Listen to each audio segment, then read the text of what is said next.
41. He's the worst defensive efficiency of anyone on this team. JJ is yelling. He's like the man with the fist at the Clouds. The Clouds are not going to defend at the level he wants them to defend. They have got to make a deal if they want to shoot. And too often we have guys that don't want to make that choice. And it's pretty consistent who those guys are. And so Saturday practice, I told the guys, it's going to be uncomfortable. The meeting is going to be uncomfortable. I'm not doing another 53 games like this. Coach, he has the worst three-point shooting team in the NBA right now. They rank 30th in the league in the NBA right now. They're bad shooting the basketball. No, it's literally we can't make a shot. I mean, you look at it, first of all, they're right there with us as being one of the worst shooting teams in the league. The Lakers are imploding, and what we're witnessing isn't just another rough patch in a grueling NBA season. This is a full-blown relationship crisis between a first-year head coach and the most powerful player in basketball history. The friendship between JJ Redick and LeBron James, once celebrated as the foundation of this Lakers experiment, is crumbling in real time, and the fallout is messy, public, and absolutely devastating. Is it a snowball effect? Is it momentum? No, it's literally we can't make a shot. Let's be crystal clear about what's happening in Los Angeles right now. When the Lakers hired JJ Redick last summer, the basketball world buzzed with excitement. Here was LeBron's podcast co-host, his intellectual equal in basketball conversation, a guy who understood the modern game inside and out. The narrative was perfect. Player turned analyst turned coach who already had a relationship with his superstar. Chemistry was supposed to be automatic, trust was supposed to be built in, success was supposed to follow naturally. Fast forward to today, and that fairy tale has turned into a nightmare. The Lakers have lost 6 of their last 10 games. They started the season looking like legitimate title contenders at 10-4, on pace for 59 wins. Now, they're spiraling, sitting as the 5th seed in the West, and the body language tells you everything you need to know. This isn't just about wins and losses anymore. This is personal. Watch the footage from recent games and you'll see something disturbing. LeBron James sitting away from his teammates during timeouts. LeBron James pouting on the sideline while JJ tries to rally the troops. LeBron James walking over to chat with opposing players during dead balls instead of engaging with his own coach. These aren't the actions of a player bought into his coach's system. These are the actions of a superstar who is checked out. And JJ Redick, he's reached his breaking point. His post-game press conferences have evolved from measured coach speak to barely contained frustration. When he says certain guys consistently aren't making the right choices, when he promises Saturday's practice will be uncomfortable, when he declares he won't do 53 more games like this, he's not talking about the end of the bench. He's talking about his stars. He's talking about LeBron. Since we've gotten Bron back, we haven't been as organized offensively, too many random possessions, so, that's on me. So it's those 3 things, defensive clarity, role clarity, and offensive organization. The defensive issues have become glaring and undeniable. LeBron James has a defensive rating of 118, making him one of the worst defenders in the entire NBA. That's not hyperbole, that's statistical fact. For context, Luka-Doncic, who gets roasted constantly for his defense, sits at 115. LeBron is worse. The clips are damning. LeBron allowing players to blow by him without resistance, not running back in transition, providing zero help defense around the basket. At 40 years old, approaching his 41st birthday, LeBron simply doesn't have it defensively anymore. And more importantly, he doesn't seem to care enough to try. But here's where it gets really interesting. JJ Redick knows all of this. He watches the film, he sees the lack of effort, he understands that his team's defensive inadequacy starts with his biggest star. Yet he can't call LeBron out directly without potentially losing the locker room entirely, or having LeBron completely shut down. So instead, he speaks in code, making pointed comments about guys not caring enough, about consistent offenders, about needing championship habits. Everyone knows who he's really talking about, including LeBron. The passive-aggressive tension has reached uncomfortable levels. There's the infamous clip of LeBron staring down DeAndre Ayton with what can only be described as pure contempt. Social media detectives have pointed out that LeBron has given this exact stare to Anthony Davis, Dwayne Wade, and former coach Darvin Ham, all shortly before they were moved away from him. It's LeBron's signature move, the silent treatment, the death stare, the body language that screams dissatisfaction without ever having to articulate it directly. Then there's the moment against the Suns that should terrify Lakers fans. With 49 seconds left in the third quarter, JJ clearly tries to get LeBron's attention from the sideline. LeBron ignores him. JJ calls a timeout, and instead of heading to his own bench, LeBron walks over to the Suns bench and starts laughing with Bradley Beal. Read that again. During his team's timeout, LeBron chose to socialize with the opposing team rather than engage with his coach. That's not a subtle message. That's a declaration. You might be the coach, you might be my former podcast buddy, but you're not the boss of me. The on-court chemistry between LeBron and Luka Doncic tells its own troubling story. In theory, pairing two elite playmakers with generational basketball IQs should create magic.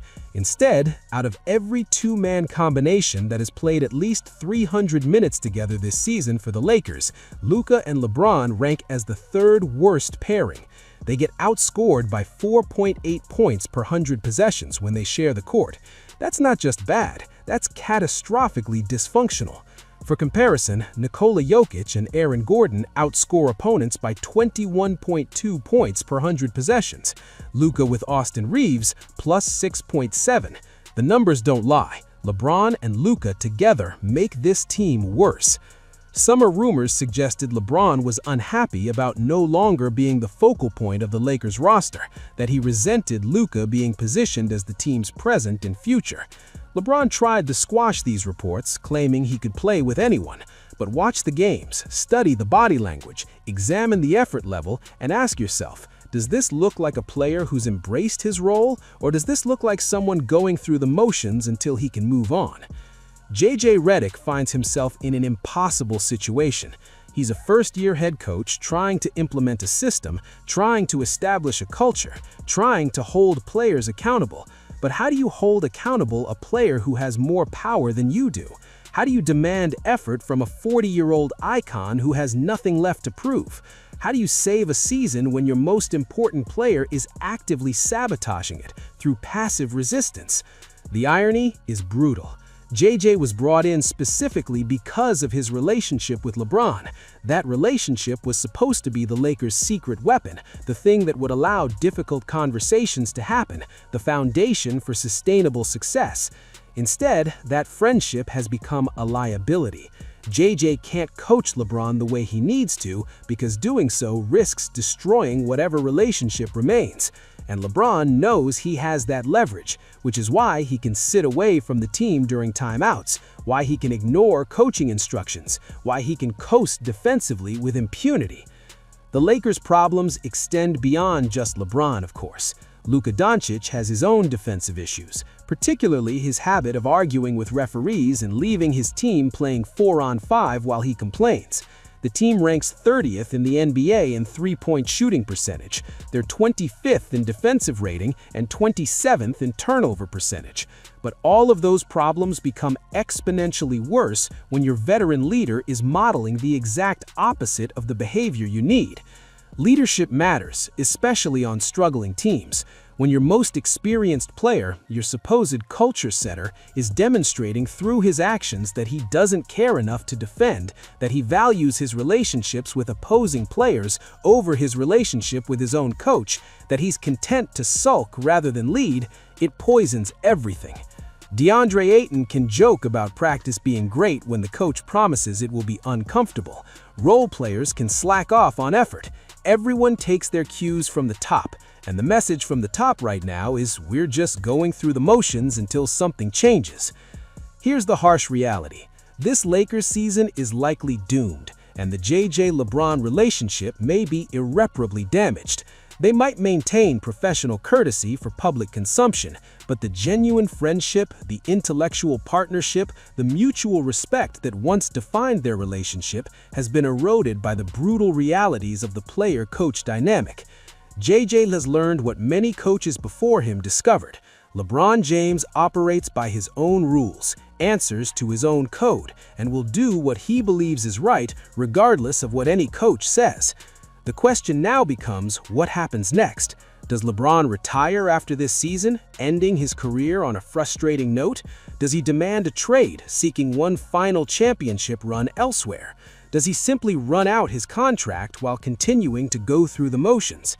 And what about JJ Redick? Does he survive as Lakers head coach, or does the organization decide that his inability to manage their superstar makes him expendable?